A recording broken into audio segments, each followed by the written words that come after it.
Good morning everyone. अभी मैं आपके पार्ट 8 पर प्रकाश डालने जा रही हूँ, जिसका टाइटल है डायरी के पन्ने। डायरी को हिंदी में दैनंदिनी कहते हैं, दैनिकी भी कहते हैं। ठीक है, आपने देखा होगा कि बहुत सारे लोग दुनिया में डायरी लिखते हैं। डायरी क्यों लिखते हैं? डायरी इसलिए लिखते हैं कि उनकी जो दैनिक जीवन में जो घटने वाली घटनाएं हैं वो डायरी के पन्नों पर लिपिबद्ध हो जाए, उनको स्मरण रहे, है ना। कुछ लोग कुछ घटनाएं, जो विशेष घटनाएं उनके जीवन में घटती हैं, उनको लिखते हैं। और कुछ लोग डेली रूटीन की आदत हो जाती है कि जो जो उनकी उस दिन घटित हुआ है, जो जो उन्होंने किया है, वो सब लिपिबद्ध हो जाए। तो कुछ लोग ऐसे ही लिखते हैं। तो ऐसे ही एन फ्रैंक जो थी वो डायरी लिखती थी। और ये जो इसमें जो लेसन में दिया गया है ये किसके बारे में? एन फ्रैंक के बारे में ही दिया गया है। अब सबसे पहले तो मैं इस पर प्रकाश डालना चाहूंगी कि एन फ्रैंक कौन थी और किस तरह से इन्होंने डायरी में क्या लिखा है, ये आपको जानकारी दूंगी। सबसे पहले बताती हूँ मैं कि एन फ्रैंक का जो जन्म है 12 जून 1929 को जर्मनी के फ्रैंकफर्ट शहर में हुआ। मृत्यु जो है नाजियों के यातना गृह में 1945 के फरवरी या मार्च में हुई। ठीक है, इनके पिता यहूदी थे। द्वितीय विश्व युद्ध के दौरान हॉलैंड के यहूदी परिवारों को भी जर्मनी के प्रभाव में अकल्पनीय यंत्रणाओं को भोगना पड़ा, मतलब बहुत अधिक कष्ट, यंत्रणा मतलब कष्ट भोगना पड़ा। हिटलर और उसके नाजी समर्थकों के भय से यहूदी संप्रदाय के लोग गुप्त तहखानों में लंबे समय तक छुपे रहे। उन्हें गैस चैम्बर, फायरिंग, भूख, गरीबी, शारीरिक एवं मानसिक यंत्रणा, पशुओं जैसे जीवन आदि अमानवीय स्थितियों से गुजरना पड़ा। ऐसे ही भुक्तभोगी लोगों में से एक 13 वर्षीय लड़की कौन थी? Anne Frank. उसने अज्ञातवास में बिताए 2 वर्ष से भी अधिक समय के लोमहर्षक अनुभवों को डायरी के रूप में लिपिबद्ध किया। उसकी यह डायरी 2 जून 1942 से शुरू होकर 1 अगस्त 1944 तक लिखी गई। 1945 में नाजी यंत्रणा शिविर में ही उसकी मृत्यु हो गई। यह मूलतः डच भाषा में लिखी गई और 1947 में प्रकाशित हुई। अंग्रेजी में the diary of a young girl शीर्षक से प्रकाशित हुई। एन फ्रैंक की डायरी दुनिया की सबसे ज्यादा पढ़ी गई किताबों में से एक है। इस पर फिल्म, नाटक, धारावाहिक आदि का भी निर्माण हुआ। प्रस्तुत पाठ में उसी डायरी के कुछ लोमहर्षक अंश प्रस्तुत है।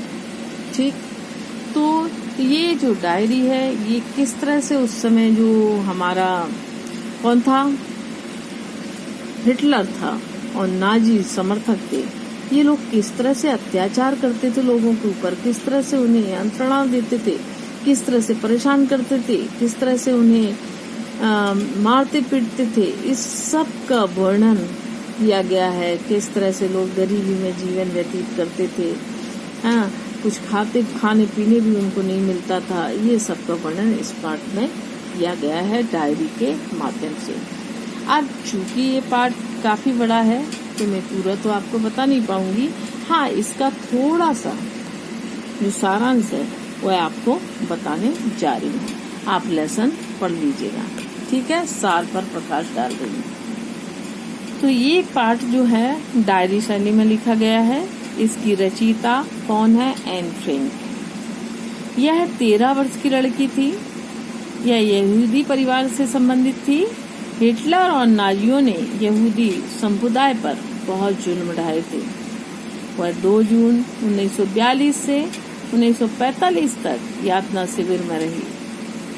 उसने डायरी में सभी घटनाओं को उल्लेख किया। यह डायरी 1942 से अगस्त 1944 तक लिखी गई। यातना शिविर में उसके परिवार ने बहुत कष्ट भोगे। एन की मृत्यु नाजियों के यातना शिविर में हुई। कब हुई? 1945 की फरवरी या मार्च में हुई। उसकी लिखी डायरी डच भाषा में है, 1947 में प्रकाशित हुई। उसके बाद ये जो आपका दिया गया है इसमें कि ये जो डायरी है ये the diary of a young girl शीर्षक से प्रकाशित हुई। इसके बाद इस डायरी में लेखिका ने जो है हिटलर और नाजियों के जुल्मों के जो आम जनता के सामने प्रस्तुत करना चाहिए उसको उन्होंने प्रस्तुत किया है। यही इसका सार है। यही जो आपकी इस केंद्रीय भाव में जो दिया गया है यही सार है। इसी को थोड़ा सा अपनी लैंग्वेज में मैंने बता दिया है। इसके बाद ये जो है आपको पढ़ना पड़ेगा। लेसन आप पढ़ेंगे। इसके क्वेश्चन आंसर पर प्रकाश डालने जा रही हूँ मैं। इसके क्वेश्चन आंसर देखिए। ये संक्षेप में क्वेश्चन आंसर मीनिंग आप देख लीजिएगा, ठीक है। संक्षेप में क्वेश्चन आंसर आपके दिए गए हैं। एन फ्रेंच का जन्म कब और कहाँ हुआ? तो मैंने अभी अब प्रकाश डाला है कि एन फ्रेंच का जन्म 12 जून 1929 को जर्मनी के फ्रैंकफर्ट शहर में हुआ है ना, जो आपके पहले उसके केंद्रीय बिंदु में जो दिया गया है। यातना शिविर क्या होता है? तो यातना जो शिविर क्या होता है? यातना शिविर वह स्थान होता है जहाँ अपने विरोधियों को बंद रखकर तरह तरह की यातनाएं दी जाती है, उन्हें प्रताड़ित किया जाता है, ठीक है। वो यातना शिविर होता है। एन फ्रैंक की डायरी किसको संबोधित करके लिखी गई है? तो किट्टी को। किसको? किट्टी को। ये आंसर आपको लिखना है, मैं बोल रही आप लिखेंगे। हिटलर को मारने का षड्यंत्र किसने रचा? तो एक जर्मन जनरल ने। किसने? एक जर्मन जनरल ने, ठीक है। उसके बाद एन फ्रैंक की डायरी को किसने प्रकाशित करवाया? तो एन फ्रैंक के पिता ओट्टो फ्रैंक ने। एन फ्रैंक के पिता ओट्टो फ्रैंक ने इनकी डायरी को प्रकाशित करवाया। अब क्वेश्चन नंबर 1 दीर्घ उत्तरीय आपका। एन फ्रैंक कौन थी? उनका परिचय दीजिए। तो ये अभी अपन 2 बार पढ़ चुके हैं। ये एन फ्रैंक एक 13 वर्षीय लड़की थी, ठीक है। उसके बाद इनके बारे में थोड़ा सा और बता देती हूँ। उनका जन्म कब हुआ था? उनका जन्म 2 जून 1942। नहीं, जो एन फ्रैंक थी उनका जन्म कब हुआ था? एन फ्रैंक का जन्म 12 जून 1929 को जर्मनी के फ्रैंकफर्ट शहर में हुआ था। और उसके बाद पहले आप क्या लिखेंगे? ये लिखेंगे कि एन फ्रैंक एक 13 वर्षीय लड़की थी। उसके बाद आप कहाँ जाएंगे कि उनका जन्म 12 जून 1929 को जर्मनी के एक फ्रैंकफर्ट शहर में हुआ था। और वहीं नाजियों और नाजियों की यातना गृह में 1945 के बीच इनकी मृत्यु हो गई थी, ठीक है। इनके पिता यहूदी थे। यहाँ तक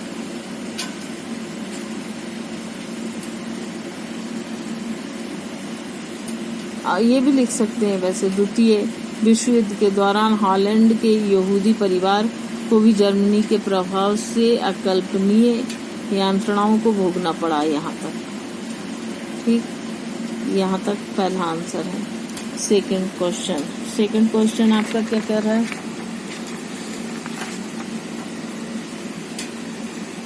एक मिनट बताती हूँ।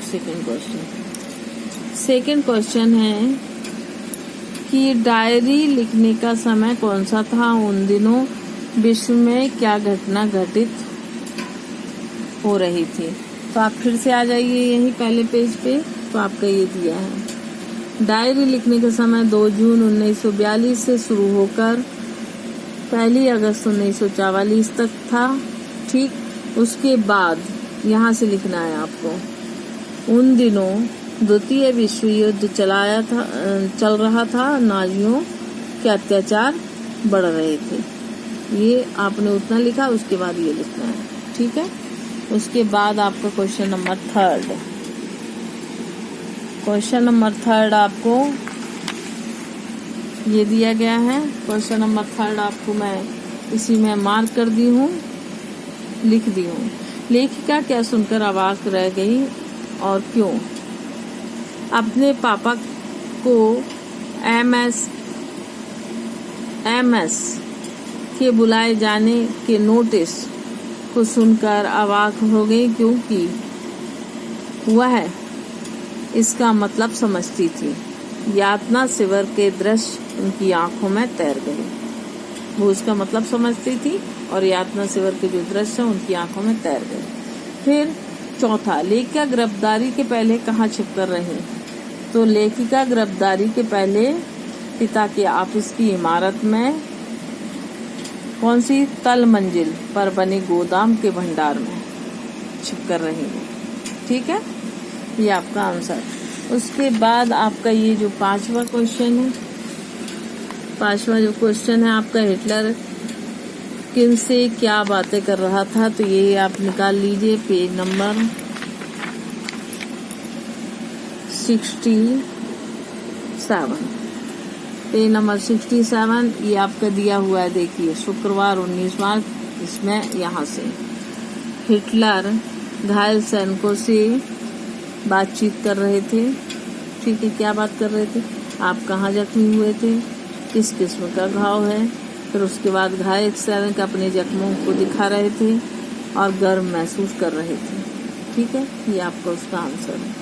जहाँ जहाँ मैंने जैसा मार्क किया है वैसा ही आपको लिखना है। उसके बाद क्वेश्चन नंबर 6, क्वेश्चन नंबर 6 मैं आपको लिख कर दूंगी PDF में। क्वेश्चन नंबर 6 दूंगी, क्वेश्चन नंबर 8 दूंगी, क्वेश्चन नंबर 9 दूंगी, 10 दूंगी।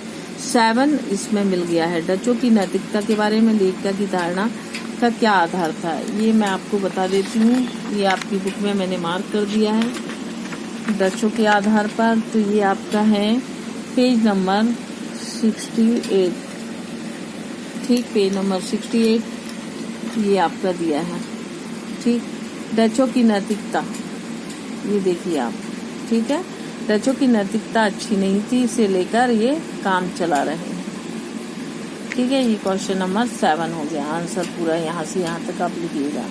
बाकी क्वेश्चन के आंसर मैंने बता दिए हैं कि मैं आपको दे दूंगी।